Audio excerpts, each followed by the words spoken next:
ओम यो भूतञ्च भव्यञ्च सर्वं यश्चाधितिष्ठति स्वर्यस्य च केवलं तस्मै ज्येष्ठाय ब्रह्मणे नमः। भगवान शिव द्वारा निर्दिष्ट धर्म के दूसरे लक्षण सत्य पर चर्चा को आगे बढ़ाते हैं।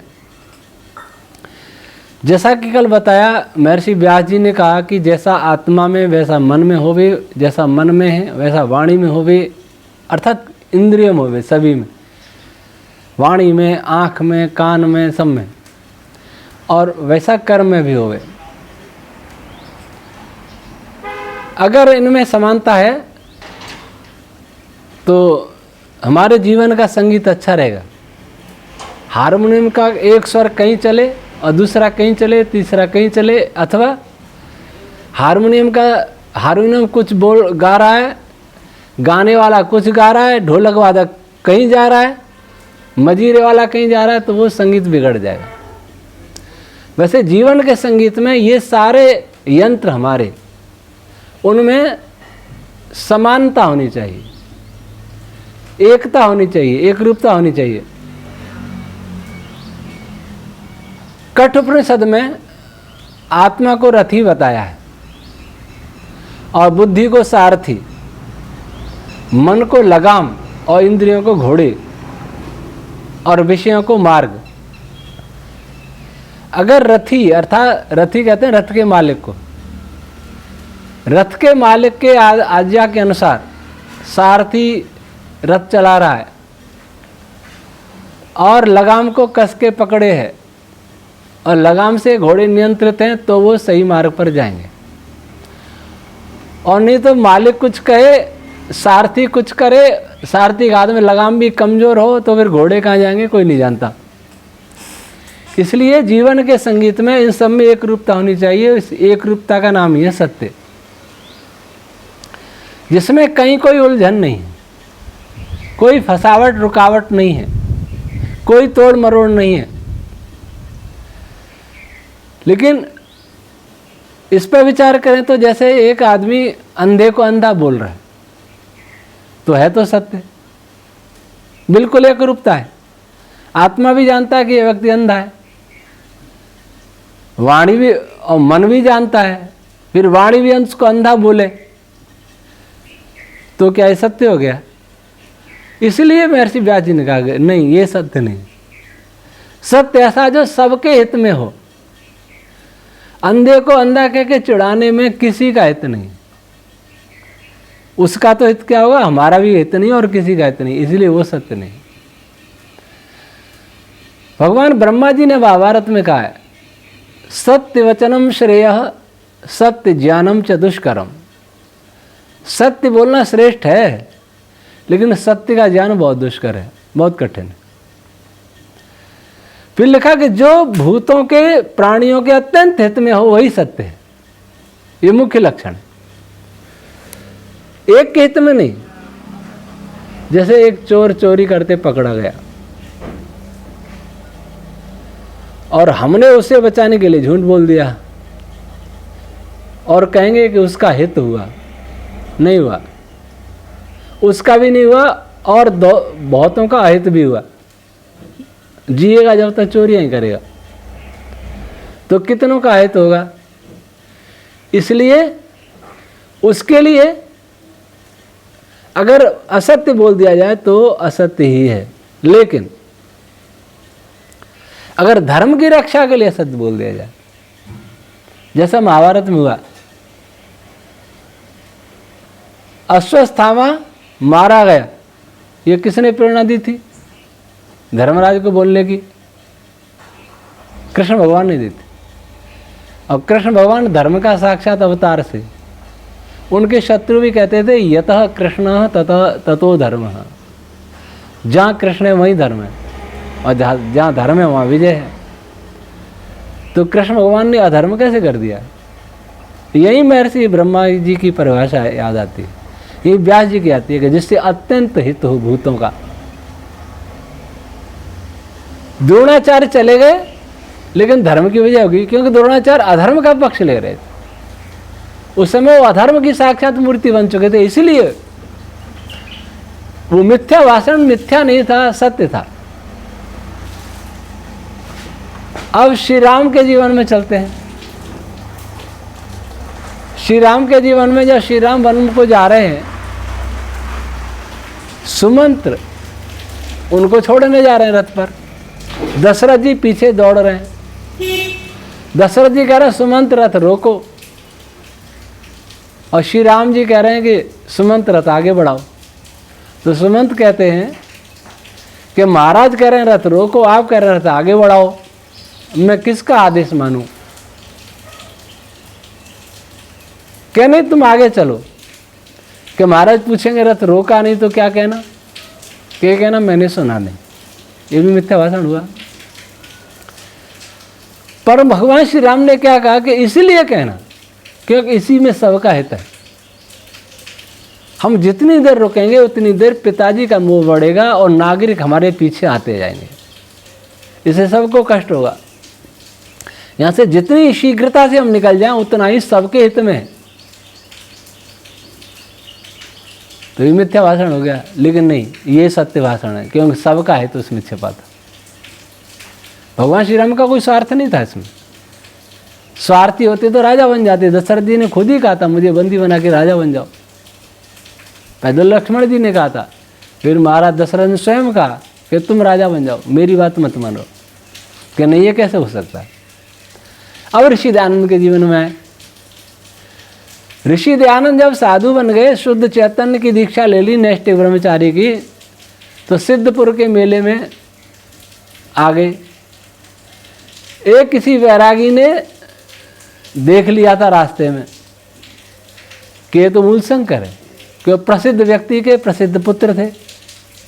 उन्होंने उनके पिताजी को बता दिया कि आपका पुत्र तो साधु होके जा रहा है। सिद्धपुर के मेले में पिताजी आ गए, अपने सिपाहियों को लेकर के, जमींदार थे, पकड़ लिया। अब क्या कहने लगे, पिताजी आप अच्छा हुआ आप आ गए, मैं आने ही वाला था, मैं तो बहकावे में आकर के साधु बन गया था। यहाँ भी सत्य बोला। तो भी पिताजी ने पैरा बैठा दिया मेले में कि इस पे कड़ी दृष्टि रखना। कपड़े फड़वा दिए, दूसरे कपड़े पहनाए, भगवे कपड़े फाड़ दिए। अब पहरेदार सो गए, मूल शंकर शुद्ध चैतन्य उठे, लोटे में जल लिया और उठ के चल दिए।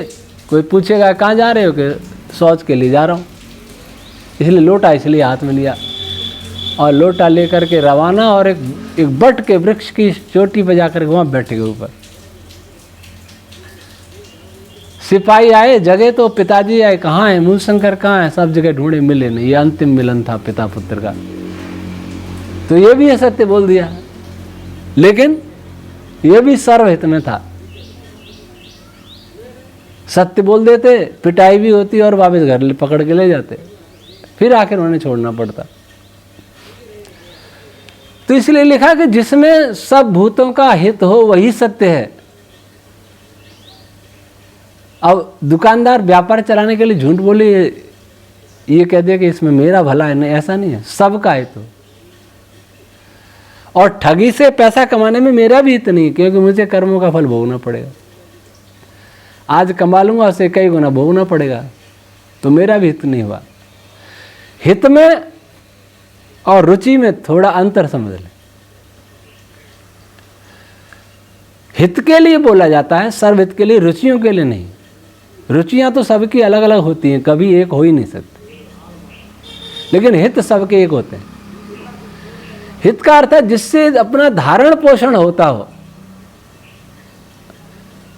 और रुचि जो अच्छा लगता हो, इंद्रियों को अच्छा लगता हो, मन को अच्छा लगता हो, वो रुचि है।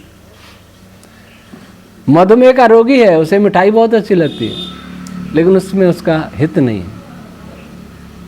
चोर को चोरी करना बहुत अच्छा है, लगता है, लेकिन उसमें उसका हित नहीं है। लोक परलोक दोनों बिगाड़ रहा है। इसलिए सबका हित हो, रुचि नहीं। रुचि की, किसी की रुचि की पूर्ति के लिए असत्य नहीं बोला जा सकता, किसी दोषी को बचाने के लिए सत्य नहीं बोला जा सकता। लेकिन जब धर्म का प्रश्न आए संसार की रक्षा करनी है, राष्ट्र की रक्षा करनी है, निर्दोष को बचाना है, तो वहां बोला गया सत्य भी सत्य हो जाता है। आज कुछ लोग ऐसे हैं, ऐसा ही मैंने कहीं प्रवचन कर दिया एक बार, तो आप तो झूठ बोलने का लाइसेंस दे रहे हैं। झूठ राजा बोल सकता है, क्षत्रिय बोल सकता है, ब्राह्मण कभी झूठ नहीं बोल सकता, योगी कभी झूठ नहीं बोल सकता। तो मैंने कहा इसका अर्थ आपने कुछ पढ़ा नहीं है।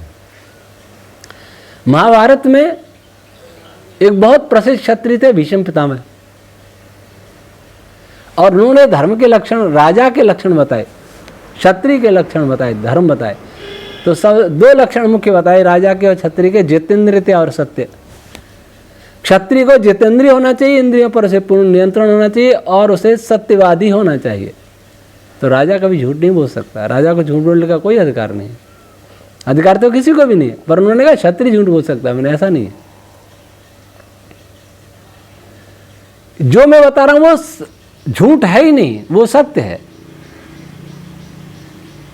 मान लीजिए कहीं मेला लगा है और कोई आतंकवादी मिल गया और पूछता है कि उधर लोग इकट्ठे हैं कि क्या करोगे, बम डालूंगा, कि हाँ उधर है, रास्ता बता दो उसको। कहने को तो सत्य है, लेकिन वास्तव में असत्य है, कि सब भूतों का अहित हुआ। आचार्य चाणक्य ने पदे पदे जो किया, उसमें उस महापुरुष का कोई स्वार्थ नहीं था। जो भी किया राष्ट्र के लिए किया, जो भी किया सबके हित के लिए किया। अगर धनानंद राजा अच्छा होता तो कभी धनानंद को हटाता नहीं, चाणक्य कभी नहीं प्रतिज्ञा करते कि इसको हटा दिया जाए। जैसा हम देख रहे हैं धारावाहिक में वैसा ही होगा। वो अति दुष्ट था, और ऐसे दुष्टों को मारने के लिए किसी भी प्रकार से मारना ही उद्देश्य रहना चाहिए, वो सत्य है। सत्य यह है कि धर्म की जय होनी चाहिए, और असत्य है कि अधर्म की जय हो। तो मुख्य लक्ष्य, क्योंकि अहिंसा वाली बात थी, अहिंसा मूल है। तो जो सत्य हमें अहिंसा की ओर ले जाता हो, अर्थात सबका भला करने के लिए ले जाता हो, वही सत्य है। और जो सत्य अहिंसा के विरुद्ध हो, सबके हित के विरुद्ध हो, वह सत्य नहीं है, सत्य का आभास मात्र है, छलावा मात्र है। तो हमारे यहाँ भी कुछ ऐसे हैं जो इसी बात पर श्री राम और श्री कृष्ण जी को योगी नहीं मानते, कि उन्होंने तो युद्ध भी किए, हिंसा भी की, झूठ भी बोला, और वो उन्हें अंक भी देते हैं। श्री राम 70-80% योगी थे, श्री कृष्ण 70-80% योगी थे। परीक्षक ज़्यादा योग्य होता है परीक्षार्थी से, क्यों? तो हमारे अंक देने वाले अपने को श्री राम और श्री कृष्ण जैसे महापुरुषों से ज़्यादा योग्य समझते हैं, अधिक बड़ा योगी मानते हैं। तो ये हमारे लिए भी लज्जा की बात है, हमारे समाज में ऐसे लोग हैं, और मानव समाज के लिए भी लज्जा की बात है। तो सत्य जिसमें सबका है, तो जिससे अहिंसा की पूर्ति हो, तो वही सत्य है, इसके विरुद्ध सब असत्य है। अब सत्य जानने का प्रयास, एक मुकदमे में दो पक्ष हैं, दोनों में से एक तो जानता है कि वो झूठ बोल रहा है, एक तो जान रहा है कि वो किसी की वस्तु हड़प रहा है, एक तो जान रहा है कि उसने किसी का मर्डर किया है, पर फिर भी कहता नहीं मैंने नहीं किया। और वकील भी कहता है, उसका वकील भी कहता है केवल लाभ के लिए। तो असत्य बोला क्यों जाता है? लाभ के लिए, क्रोधवश बोला जाता है, अपनी प्रशंसा में बोला जाता है, दूसरे की निंदा में बोला जाता है। जब लोभ के लिए बोला जाता है तो असत्य के साथ लोभ की तरंगें भी जुड़ गई। क्रोधवश बोला जाता है तो क्रोध की तरंगें भी जुड़ गई, और अपनी प्रशंसा में बोला जाता है तो अहंकार की तरंगें जुड़ गई, और दूसरे की निंदा में बोला जाता है तो ईर्ष्या की तरंगें, द्वेष की तरंगें जुड़ गई। तो एक असत्य बहुत सारी नकारात्मक तरंगों को जन्म देता है। इसलिए सारा ब्रह्मांड उस असत्य से प्रभावित होता है। बिना जाने असत्य बोला गया वो उतना अपराध नहीं है। इसलिए भगवान शिव ने कहा कि जो अधर्म अनजाने में हो जाए पाप, वो क्षम्य है, वो प्रायश्चित से, जप से, दान से मिट सकता है, क्षमा हो जाएगा। लेकिन जो जान के किया जाता है वो कभी क्षमा नहीं होता। असत्य बोल रहे उससे शरीर में कोई नहीं होगा, उससे शरीर में इसलिए नहीं होगी क्योंकि वह उसके साथ एक प्रीति की तरंगें भी आएगी साथ। असत्य की तरंग अवश्य उत्पन्न होगी, लेकिन उससे कई गुना प्रीति की तरंग उत्पन्न होगी कि ये बच जाए, मेरा देश बच जाए, ये पृथ्वी बच जाए, ये ब्रह्मांड बच जाए, ये निर्दोष बच जाए। उसमें दया की, करुणा की तरंगें भी साथ निकलेंगी। इसलिए और वो मन में उसके अंदर ये भी आएगा कि मैं असत्य जो बोल रहा हूं, यदि ये परिस्थिति नहीं होती तो मुझे असत्य नहीं बोलना पड़ता। अगर ये निर्दोष किसी दुष्ट के चुंगल में नहीं फंसा होता तो मुझे असत्य नहीं बोलना पड़ता। सामान्य स्थिति तो यही है कि असत्य बोलना ही न पड़े, लेकिन वह एक श्रेष्ठ समाज है, आदर्श समाज है, जहां असत्य नहीं बोलना पड़ता, जहाँ युद्ध नहीं करना पड़ता, जहाँ किसी को दंड नहीं देना पड़ता। लेकिन ऐसा आदर्श समाज कभी नहीं रहा भगवान मनु तक। भगवान मनु से पहले रहा, उसके बाद नहीं। इसलिए तो भगवान मनु को ब्रह्मा जी ने राजा बनने का आदेश दिया था कि व्यवस्था अपने आप नहीं चलेगी। पहले अपने आप व्यवस्था थी, सभी ब्राह्मण थे, सभी ब्रह्मज्ञानी थे, कोई दूसरा वर्ण नहीं था, लेकिन मनुष्य अल्पज्ञ। इसलिए बिगाड़ होता गया और व्यवस्था बनाने के लिए चार वर्ण, व्यवस्थाओं को सुचारू रूप से चालू करने के लिए चार वर्ण हो गए। तो सत्य पर इतना ही कि सत्य से शरीर, मन, आत्मा सभी संतुलित रहते हैं। इनके संतुलन से हमारे मन से उत्पन्न हुई तरंगें सारे ब्रह्मांड को संतुलित रखती हैं, और हमारे में असंतुलन होगा तो सब असंतुलित होगा। क्रोधी के पास बैठे तो क्रोध की तरंगें हमें भी प्रभावित करेगी, हमें भी क्रोधी बनाएंगे, कुछ न कुछ प्रभाव डालेंगे। तो आज बोला जा रहा असत्य सबको असत्य बोलने के लिए प्रेरित करता है, वो तरंगें हमें भी प्रभावित करते हैं। इसलिए साधना आवश्यक है, इसलिए ध्यान आवश्यक है, इसलिए सात्विक विचार, सात्विक अध्ययन आवश्यक है, ताकि वो तरंगें हमें प्रभावित न कर सकें।